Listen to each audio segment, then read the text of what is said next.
All the people who make the wheelchairs are all volunteers. We come from all walks of life. We've got 235 retired people through the week. We have growing world populations, and it's really important that we continue to feed those people. My ultimate goal is to provide our 750,000 year 10, 11 and 12 high school students with free access to the education resources that they need. They've gone from not being able to look at you and holding their hand in front of their mouth because they're so embarrassed about the state of their teeth, to beaming with joy and with pride.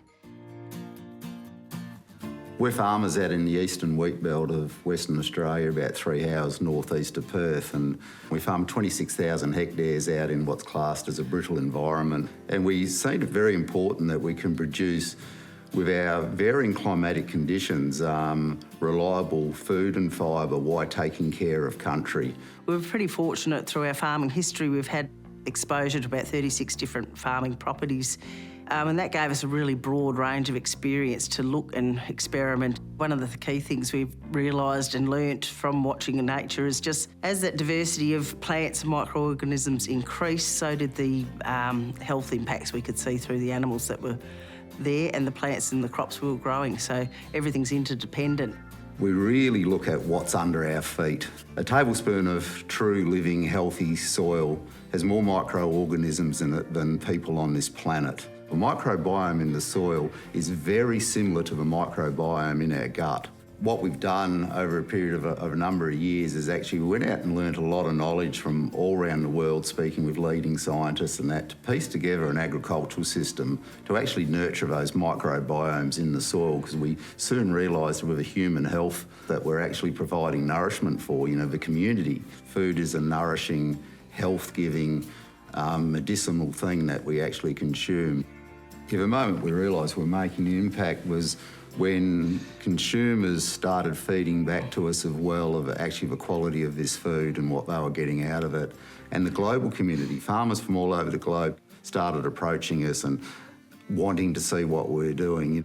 We are able to talk to lots of different people and lots of different players and make a difference there by helping share that awareness. People are really interested in how they might be able to contribute to looking after the climate and the environment and biodiversity, but also still producing food and fibre for the populations. We have growing world populations, and it's really important that we continue to feed those people and clothe those people, but really respecting our planetary boundaries at the same time. So looking after our ecosystem, ensuring that can thrive so we can continue to thrive as humans within this beautiful planet.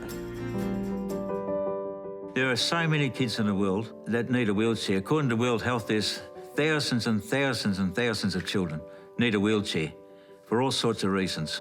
At Wheelchairs for Kids, we have a mission statement.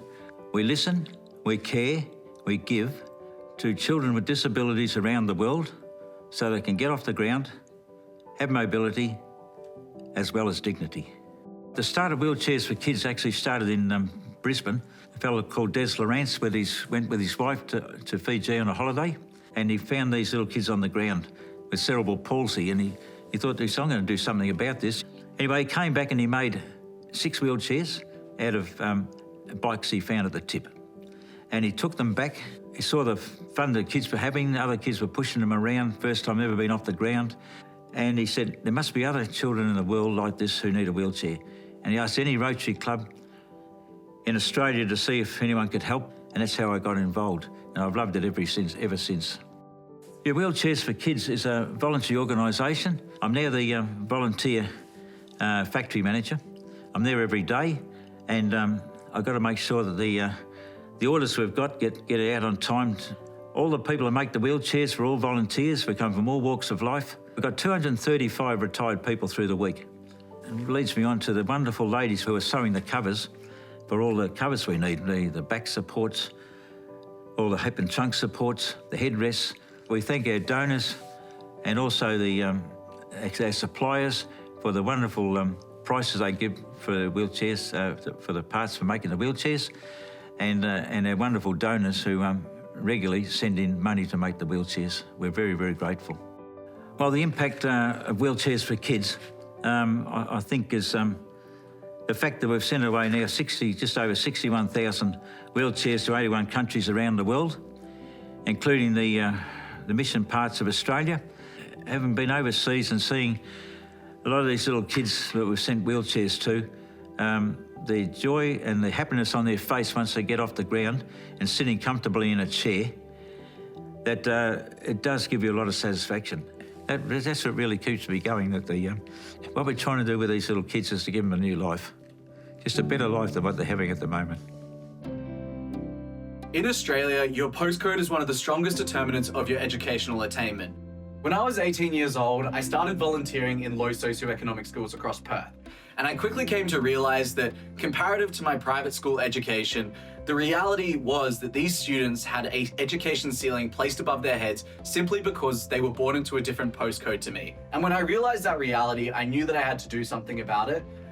I started this education charity when I was 18 years old. I gathered 4 of my friends together and we had this idea of writing high school textbooks and selling them on a 2-for-1 donation model, where for every 2 we sell, we produce and donate a third to the library of a school in a low socioeconomic area. We started out with this simple idea of writing a Year 12 chemistry textbook that was 500 pages long, and after 13 months of writing, we'd published our first book, and over time we continued to publish the second, the third, and the fourth. And this textbook model has been incredibly powerful because it allows us to donate hundreds of textbooks to disadvantaged students and to go out into the rural communities and provide them with textbooks, laptops, and tons of education resources to help them succeed in school. Over the years, we've expanded to over 70 volunteers. We have an incredible volunteer base ranging in fields from law to medicine, right through to engineering, and they're all exceptionally dedicated to this mission of wanting to bridge the education gap in Australia. The schools that we've been to go all across Western Australia, from the Pilbara region all the way to Kalgoorlie, right through to Dunsborough, and then heaps of low socioeconomic schools more across the metropolitan area. We have a charity that's driving huge amounts of impact for tens of thousands of young Australians. The moment I realized I was making an impact was when the teacher emails started flooding in. The students had been using our resources for roughly 6 months at that point, and we started getting a lot of messages from teachers and students letting us know that their grades were improving as a result of our resources. My ultimate goal is to provide our 750,000 Year 10, 11, and 12 high school students with free access to the education resources that they need so that they can get the education that they truly deserve. The power of a smile is immense. It is transformative. A smile can show confidence, dignity, and self-worth. Healing Smiles is a not-for-profit charity consisting of volunteer female dental practitioners and dental specialists who provide pro bono dental treatment to female survivors of family and domestic violence. We've helped 501 women now, and we've provided over $500,000 worth of pro bono dental treatment to survivors of domestic violence.